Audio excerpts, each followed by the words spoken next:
तो राधे राधे दोस्तों, और स्वागत है आपका मेरी एक और नई वीडियो के अंदर। दोस्तों, कृष्ण ऐसा एक ये नाम जिसने हमको धर्म सिखाया, जिसने हमको विजय पर जीत करना सिखाया। श्री कृष्ण ने ही प्रेम सिखाया और श्री कृष्ण ने ही त्याग सिखाया। दोस्तों, कोई हिंदू धर्म से हो या ना हो, पर हिंदू के अलावा भी एक ऐसे पूरी दुनिया के अंदर इंसान है जो कि ये कृष्ण के ऊपर तो मानते ही मानते हैं कि हाँ भाई, कुछ हो या ना हो, पर ये कृष्ण तो सत्य है। और कृष्ण अपने भक्तों को होने का जो ये स्वरूप है वो हजारों रूपों से उनके सामने रख देते हैं। पुरी का जगन्नाथ मंदिर हो या फिर द्वारकाधीश का मंदिर, जयपुर के गोविंद देव जी हो या फिर बिहार के बांके बिहारी, श्री कृष्ण का ये चमत्कार और उनका रूप हमने कहीं ना कहीं अपनी आंखों से जरूर देखा है। हिंदू धर्म के अंदर बताए हुए श्री कृष्ण के जन्म के ऊपर जो कहानियां हैं उससे हम जो है सीख के और देख करके बहुत कुछ ज्यादा अपने जिंदगी के अंदर सफलता पा सकते हैं दोस्तों। और उनके रासलीला के ये जो किस्से हैं वो हर किसी को पसंद आते हैं। तो हम इस वीडियो के अंदर आगे बढ़ने से पहले ये भी देख लेते हैं कि भाई रासलीला क्या होती है। रासलीला उसको बोलते हैं the dance of divine girl. ये एक संस्कृत के वर्ड से दो अक्षरों से मिलता है। सबसे पहला तो है रास, इसका मतलब है स्वीट टेस्ट, यानी अंग्रेजी में बात करें तो नेक्टर। दूसरा है द लीला, यानी द डांस ऑफ प्ले, यानी इसका मतलब ये है कि ये विष्णु जी के सातवें अवतार ये कृष्ण ही जो है बचपन से ही ये डांस के अंदर सबसे मशहूर रहे हैं। और ये प्रेम लीला की तो उनकी बात ही अलग है। वो गोपियों के साथ में खेलते थे, उनको ये तंग करते थे, उनके साथ में डांस करते थे और उनके घर से ये माखन भी चुराया करते थे। दोस्तों, ये जो ये लिस्ट है वो तो आधी है, क्योंकि जो ये कृष्णा जी अपने भक्तों के साथ में करते थे वो का जो बयान कर पाना आज तो ये संभव नहीं है। दोस्तों, भक्त और भगवान के बीच में एक अटूट रिश्ता होता है, एक ऐसा भाव जिसको हमेशा ये मिटाया नहीं जा सकता।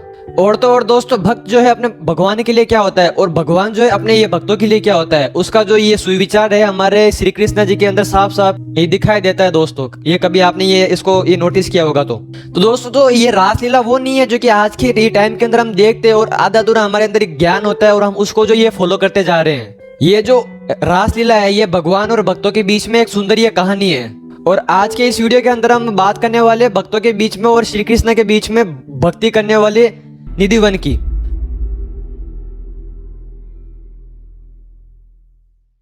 The mysterious shape and size. Vrindavan के स्थित ये निधि वन श्री कृष्ण और राधा रानी के बीच के अंदर जो हुआ है उसका जीता जागता सबूत है। और ये एक ऐसा भी कहा जाता है कि एक जीता जागता सबूत इसलिए है क्योंकि श्री कृष्ण आज भी यानी ये प्रेजेंट टाइम के अंदर भी यहाँ पे आकर गोपियों के साथ में रास रचाते हैं।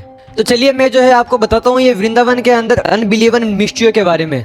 दोस्तों, ये जो निधि वन है यहाँ पर जो ये तुलसी के पेड़ है वो सबसे अलग है। इसका मतलब ये है कि जो हमारे घर के अंदर जो ये तुलसी उगती है उससे ये इसका अगर अपन कंपेयर करें तो ये दिन रात का अंतर होता है इसके अंदर, क्योंकि ये जो है एक पेड़ की तरह होते हैं और इनको वन तुलसी भी कहा जाता है। यहाँ पे जो ये तुलसी उगती है उसका जो पेड़ होता है वो ऊपर से लेकर नीचे तक इसका जो साइज है बिल्कुल ही चेंज होता है। यहाँ से जो अगर अपन देखें तो ऊपर के जो पेड़ का होता है हिस्सा वो एकदम हरा भरा दिखाई देता है, पर अगर अपन इसकी जड़ के अंदर जाए तो इसकी जो जड़ है दोस्तों वो बिल्कुल ही खोखली है।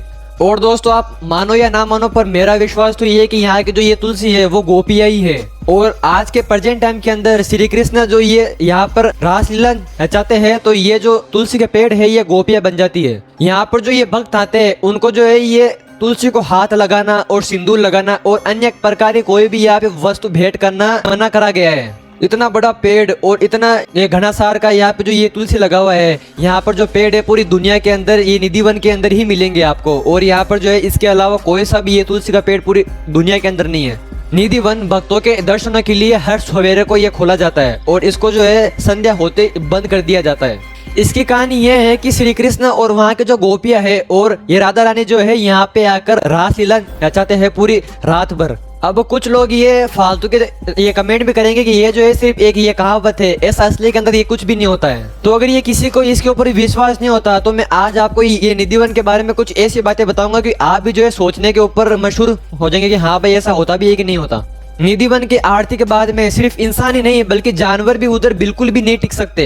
अब दोस्तों, आप लोग ये सोचेंगे कि भाई जानवर को ये रोक कौन सकता है, जानवर तो उधर टिकेंगे ही, पर ऐसा गलत है दोस्तों। वहाँ पर सिर्फ जानवर ही नहीं बल्कि जो छोटी छोटी जो चींटियां होती है वो भी जो है वहाँ से बाहर निकल जाती है। अब ये तो कोई ये मिस्ट्री नहीं हुई तो और क्या हुई, मुझे आप ये बताइए।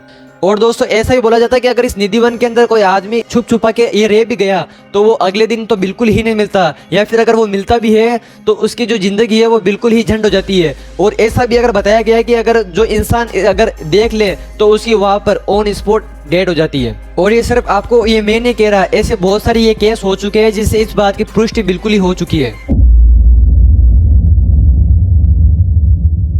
अब अपन बात करते हैं द मिस्टीरियस नाइट के बारे में। दोस्तों अगर आप ये निधि वन के आसपास के घरों को देखो तो आप एक बात को जरूर नोटिस करोगे। बात ये है कि वहाँ पे ये प्रेजेंट के अंदर जो भी घर है वहाँ पर जो ये निधि साइड के अंदर कोई भी विंडो बिल्कुल भी नहीं बनाई गई है। वहाँ पे ये जितने भी घर है वहाँ की जो ये दीवारें हैं वहाँ पे विंडो नहीं होती है। और अगर गलती से किसी घर की विंडो वहाँ पे स्थित भी है तो वो सदियों से बंद है।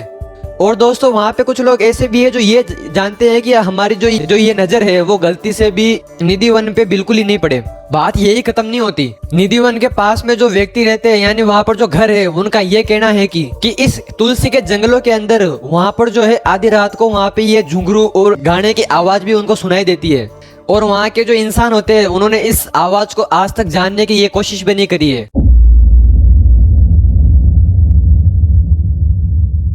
अब अपन बात करते हैं ललित कुंड की। माना जाता है कि श्री कृष्ण और राधा रानी के दोस्तों को एक रात को बहुत प्यास लग गई थी, इसलिए उन्होंने यमुना तट पे जाकर पानी पीने का फैसला किया। लेकिन ये बात जब राधा जी को पता चली तो उन्होंने अपने दोस्तों को स्टॉप कर लिया।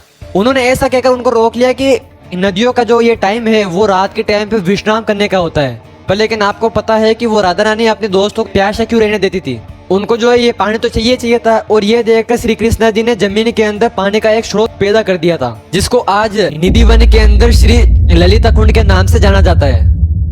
अब अपन बात करेंगे श्रृंगार घर की। निधि वन के अंदर एक बहुत ही खूबसूरत कमरा भी है जिसका नाम है श्रृंगार घर, और वो जो है श्री राधा रानी के लिए बनाया गया है। और दोस्तों इस कमरे का जो रहस्य है वो आज तक कोई भी नहीं समझ पाया है। होता कुछ ऐसे है कि वहाँ के जो ये पुजारी है वो संध्या आरती से पहले इस घर को सजाते हैं। श्रृंगार का सामान वहाँ पे रखा जाता है जैसे कि पान और गुलाब के पत्ते और भी बहुत सारी अनेक ये चीजें वहाँ पे रखी जाती है। और इस श्रृंगार घर को सजाने के बाद में वहाँ पर जो है उसके द्वार पे एक मोटा सा ये ताला लगा दिया जाता है जिसको सुबह ही ये खोला जाता है, वो भी पंडितों के द्वारा। और आपको ये जान के हैरानी होगी कि ये श्रृंगार घर को सुबह अगर जब अपन देखे तो ये जो है बिल्कुल उथल पुथल हुआ मिलता है अपन को, जैसे कि मानो रोज रात को यहाँ पे कोई आता हो। मानना ये है कि यहाँ पर जो है श्री कृष्णा जी राधा जी का श्रृंगार करते हैं और वो दोनों जो है यहाँ पे ये टाइम स्पेंड करते हैं। और दोस्तों ये भी एक मिस्ट्री है कि है ना रात को 6 बजे बाद में इस द्वार को बंद कर दिया जाता है और सुबह जो है भक्तों के द्वारा इस द्वार को खोला जाता है। तो वहाँ पर जो है आधी रात को आता कौन होगा? साइंटिस्ट भी जो है इसके बारे में अभी तो कुछ भी पता नहीं लगा पाई है। तो अब आप मुझे बताइए कि यहाँ पर जो है भगवान के साक्षात होने का ये प्रमाण नहीं है तो और क्या चीज है?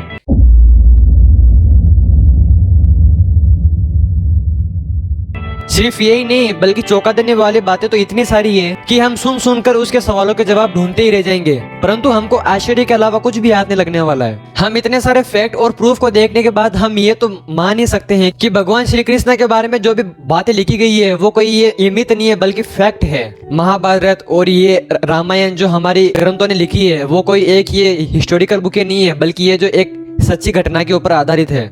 अयोध्या, मथुरा, वृंदावन, श्रीलंका, कैलाश पर्वत, हिमालय और ना जाने ये कितने जो धार्मिक स्थल है, ना जाने ये कितने धार्मिक स्थलों के ऊपर आपने देखा है कि हाँ ये भगवान के होने का ही संकेत है और कुछ नहीं है। और ये भी याद रखिएगा कि हमारा कोई धर्म कोई मैथोलॉजी नहीं है बल्कि एक हिस्ट्री है जो कि एकदम सच है।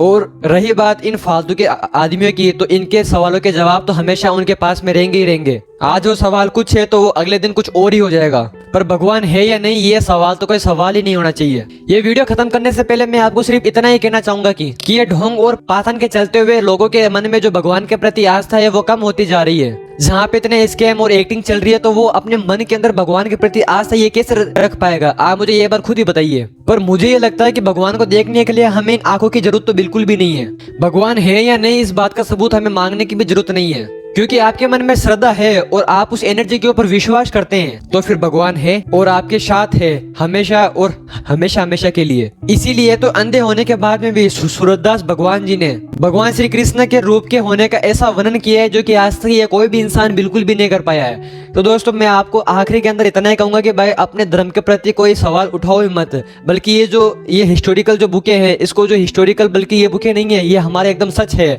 तो दोस्तों आपको इस बारे में क्या लगता है, मुझे जो है एक बार ये कमेंट के अंदर जरूर बताना। मैं मिलता हूँ इसकी नेक्स्ट वीडियो के अंदर, तब तक के लिए जय हिंद, जय भारत, जय श्री राम।